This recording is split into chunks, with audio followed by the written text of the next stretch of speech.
Olá, olá pessoal, tudo bom com vocês? Aqui é o professor Gabriel Zayed, do canal do Estuda Mais, e vamos começar por aqui a resolução de mais um exercício de Química. Mas antes, não esqueça de se inscrever aqui no canal e de deixar um like no vídeo, caso você goste deste conteúdo. Se você quiser participar dos cursos do Estuda Mais, que são preparatórios para provas militares, Enem e também vestibulares, o link deles está na descrição do vídeo.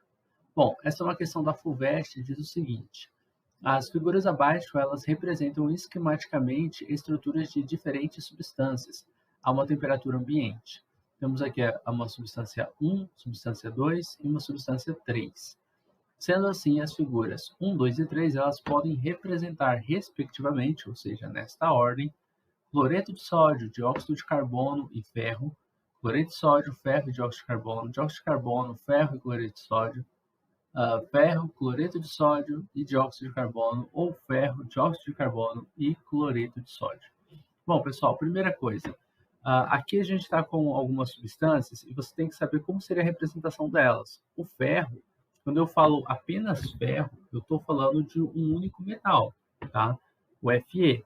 E esse ferro, para representar ele, você teria que colocar vários átomos de ferros um do lado do outro, porque na ligação metálica, ela funciona assim, entre vários átomos do mesmo elemento químico, e eles ficam liberando elétrons. Esses elétrons eles ficam se movimentando entre as partículas de ferro, formando aqui uma corrente elétrica, né, que ficam passando pelos orbitais livres dos metais. Bom, então aqui a gente tem diversos átomos de ferro, e eles seriam representados como se fossem várias, digamos assim, várias bolinhas, uma do lado da outra, né? Então, a primeira representação, ela é a representação mais próxima, né, do que a gente teria se a gente tivesse uma ligação metálica. Seria essa representação que está aqui, ó. Então, a primeira a substância seria o ferro. Aí depois a gente tem o nome, cloreto de sódio, que é o NaCl. Sei que muita gente acha que o cloreto de sódio é isso daqui, ó, um Na ligado a um Cl, mas isso não é verdade. Na verdade, ao redor de cada sódio, a gente vai ter 6 cloros. Tem um cloro do outro lado, um cloro em cima, um cloro embaixo. Teria um cloro aqui na frente e um cloro lá atrás. Tá? E a mesma coisa acontece com o cloro. Ao redor de cada cloro, a gente tem 6 sódios. Tem um sódio na frente, um em cima, um embaixo. Tem um sódio bem aqui, ó, e tem um sódio lá atrás.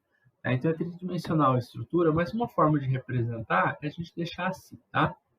E aí você pode pensar, pô, professor, mas por que a gente põe só NaCl? Porque é uma fórmula simplificada, tá? Assim como a de cima, também não é um átomo de ferro apenas, tá? Então é uma fórmula simplificada, mas você vai ter vários cloros ligados a vários sódios, tá? Então você teria um cloro, por exemplo, ligado a um sódio. Aí depois um cloro, sódio,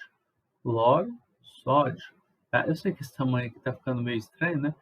Aí eu vou colocar aqui sódio, cloro, sódio e cloro, tá?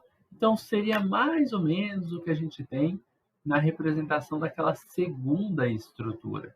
Então o NaCl seria representado dessa maneira aqui, ó, onde você teria na verdade é o contrário, né?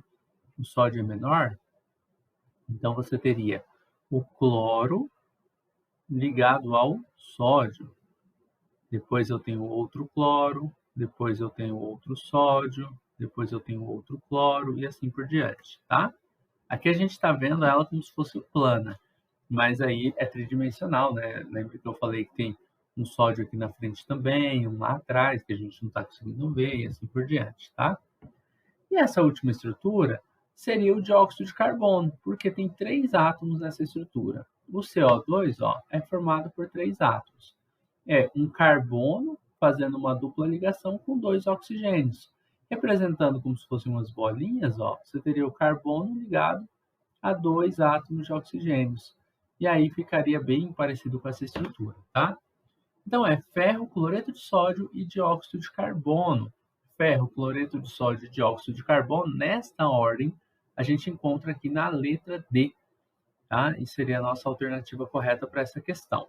Bom, pessoal, Terminamos por aqui a resolução de mais um exercício de química. Eu espero que você tenha gostado da resolução dessa questão. Se gostou, não esqueça de deixar um like aqui e de se inscrever no canal do Estuda Mais para que você possa receber mais videoaulas assim como essa. E se você quiser uma ajuda na resolução de alguns exercícios de química ou até mesmo de aulas particulares, você pode entrar em contato comigo pelo número do Estuda Mais que está na descrição do vídeo.